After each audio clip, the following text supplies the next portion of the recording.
नमस्कार शेतकरी मित्रांनो, विधानसभेच्या आचारसंहितेच्या आधी आता शासनाची शेवटचीच बैठक झाली जणू आणि त्या बैठकीमध्ये तब्बल 81 जाहीर शासन निर्णय करण्यात आले।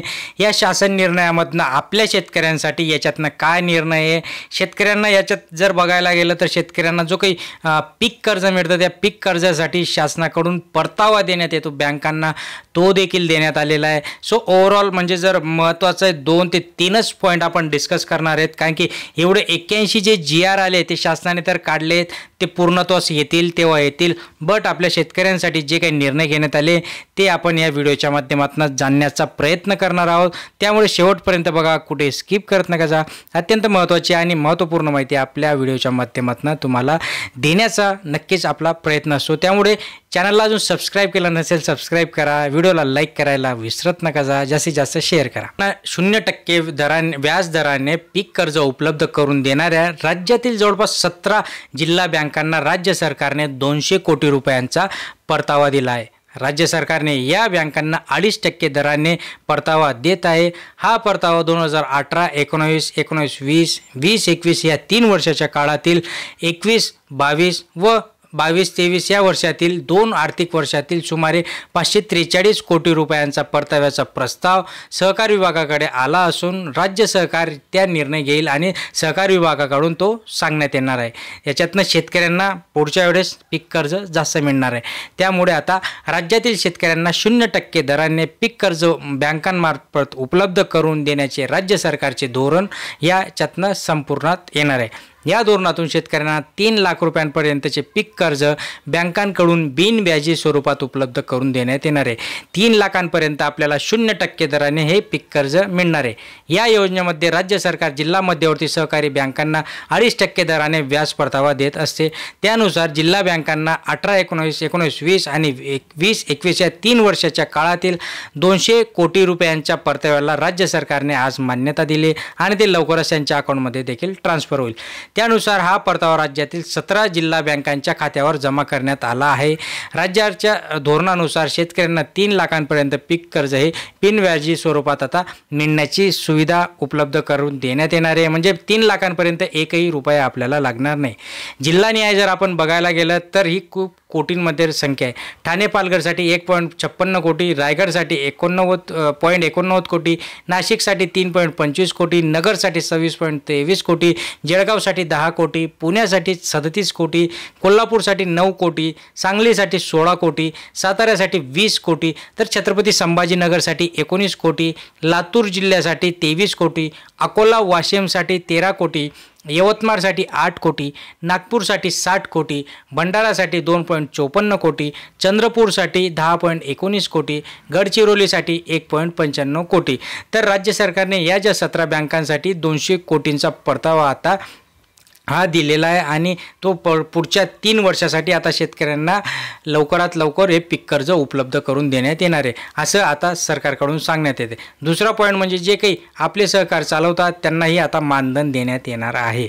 आपले सहकार सेवा केंद्र प्रकल्पासाठी केंद्र चालकांना ग्राम रोजगार सेवकांच्या धर्तीवर दरमहा 10,000 रुपये मानधन ग्रामपंचायतीमार्फत देण्याचा निर्णय आज जाहीर करण्यात आलेला आहे आणि हा खूप काही मोठा निर्णय मित्रांनो। याच्यातनं खूप जनतेसाठी चांगलाच फायदा होणार आहे। अध्यक्षस्थानी मुख्यमंत्री एकनाथ शिंदे होते। आपले सहकार सेवा केंद्र प्रामुख्याने पंचायत राज संस्थांचा कारभार संगणकीकृत होऊन ई पंचायत प्रकल्पांतर्गत अभिप्रेत असलेली एकसूत्रता आणि पारदर्शकता याच्यातनं येत असते। पुढची जी काही योजना आहे ती नानाजी देशमुख कृषी संजीवनी प्रकल्पाचा 2रा टप्पा राबवण्यात येणार असून जागतिक बँक अर्थसहाय्यताकरता नानाजी देशमुख कृषी संजीवनी प्रकल्पाचा 2रा टप्पा राबवण्याचा निर्णय राज्य मंत्रिमंडळाने घेतला असून याच्यात आता मुख्यमंत्री एकनाथ शिंदे हे अध्यक्षस्थानी असणार आहेत।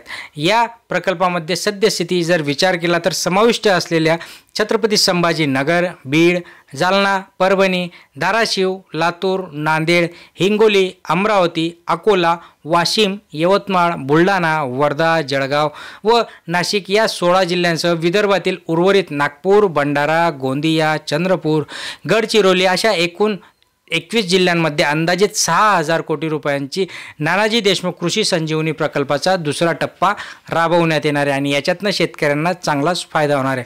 प्रकल्पाचा टप्पा 2 मध्ये समाविष्ट करण्यासाठी गावांसाठी निकष निर्धारित करून त्यानुसार गावांच्या निवडीबाबतची प्रक्रिया देखील पूर्ण करून निवड केलेल्या एकूण 6,959 गावांच्या यादीस मान्यता देण्यासाठी याच्यातनं करण्यात आलेली तरतूद आहे।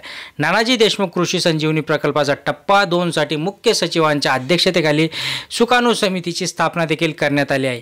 बाळासाहेब ठाकरे हळद संशोधन केंद्रासाठी आता 709 कोटी रुपयांचा अतिरिक्त निधी देखील मंजूर करण्यात आलेला आहे। ही वेगळी बातमी, त्याच्यातनं नवीन निर्णय घेण्यात आलेला आहे। तर पुढचा निर्णय असा होता की प्रधानमंत्री नरेंद्र मोदी यांनी महिला सक्षमीकरणाच्या दृष्टीने देशभरातील लखपती दीदी ही योजना सुरू केलेली असून या योजनेच्या माध्यमातून लाखो महिला स्वतःचा व्यवसाय सुरू करून लखपती होऊ शकतात असं याच्यातनं त्यांनी सांगितलंय। पुढचा जो निर्णय घेण्यात आला, जो की लाडकी बहिणी योजना आहे, सगळ्यांची आवडती योजना, आता लाडकी बहिणी योजनेसाठी जो काही निधी आजपर्यंत शासनाकडून मंजूर करण्यात आलेला आहे, हा निधी कंटिन्यू करून पुढचे जे काही 5 वर्ष अजून सरकार असेल किंवा जर निवडून दिलं तर शासनाकडून पुढच्या 5 वर्षासाठी या योजनेमध्ये कंटिन्यू योजनेअंतर्गत लाडक्या बहिणींना आता पुढचे 5 वर्षांसाठी जर आता निवडून आले तर 1,500 ऐवजी 3,000 रुपये देऊ असं मुख्यमंत्री शिंदे यांनी सांगितलंय। त्या संदर्भाचा निर्णय नाही, पण त्यांनी तशी घोषणा देखील केलेली आहे। आता त्याच्यानंतर जर अजून पुढचा विचार केला तर सरकार जर आलं तर अजून स्कूटी दीदी असं एक योजना शासनाकडून राबवण्याचा निर्णय देखील शासनाकडून घेण्यात आलेला आहे। जे काही आता पीक विमा संदर्भात आहे त्याच्यातही त्यांनी सांगितलं की जे काही उर्वरित पीक विमा आहे, जो काही शेतकऱ्यांना 25% वाटप, आता अहिल्यानगरमध्ये 25% वाटप सुरू झालं आहे, जालना जिल्ह्यामध्ये 25% वाटप सुरू झालं आहे, उर्वरित जे जिल्हे आहेत त्यांच्यामध्ये 25% पण वाटप सुरू होणार आहे।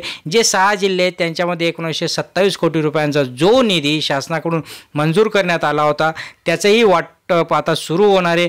जे काही कापूस सोयाबीन अनुदान होतं, सोयाबीन कापूस अनुदान होतं, याच्यामध्ये सामायिक क्षेत्र असलेले शेतकऱ्यांचा जो टप्पा राहिलेला आहे, दुसरा टप्पा जरी आपण म्हणू किंवा सामायिक क्षेत्र असलेल्या शेतकऱ्यांचा याच्यासाठी जी काही राहिलेला निधी आहे तो देखील आता शासनाकडून लवकरात लवकर ट्रान्सफर होणार आहे। असे जवळपास 81 प्रकारचे निर्णय आणि घोषणा राज्य शासनाकडून करण्यात आला। या बैठकीमध्ये मुख्यमंत्री एकनाथ शिंदे होते, उपमुख्यमंत्री देवेंद्रजी फडणवीस होते, मुख्यमंत्री अजितदादा पवार होते आणि या सगळ्यांनी मिळून एक महत्त्वाचा निर्णय असं आता जे काही आणि सगळ्यात महत्त्वाचं म्हणजे जे आज रतन टाटा यांचा मृत्यू झाला, दुःखद मृत्यू झाला, त्यांनाही मरणोत्तर त्यांनी एक पुरस्कार जाहीर केला आहे उद्योगरत्न म्हणून। सो असे हे जे काही पुरस्कार, जे काही घोषणा या करण्यात आला। आचारसंहिता कधीही लागू शकते आणि या आचारसंहितेच्या धर्तीवर राज्य शासनाकडून 81 प्रकारचे निर्णय आज घेण्यात आले। भलेही ते पूर्ण हो न हो, फक्त शासनाला सांगता तरी येईल, सरकारला सांगता तरी येईल की आम्ही एवढे निर्णय घेतले होते, हे निर्णय आम्ही पूर्णतः आणणार होतो। जर सरकार पडलं तर त्यावेळेस ते असं बोलू शकता आणि जर सरकार आलं तर मग ते करायला जवळपास त्यांना 5 वर्ष देखील वेळ अपूर्ण हा पडत असतो। मित्रांनो, अशाच महत्त्वपूर्ण माहितीसाठी सबस्क्राईब करून ठेवा, लाईक करा, शेअर करा। धन्यवाद।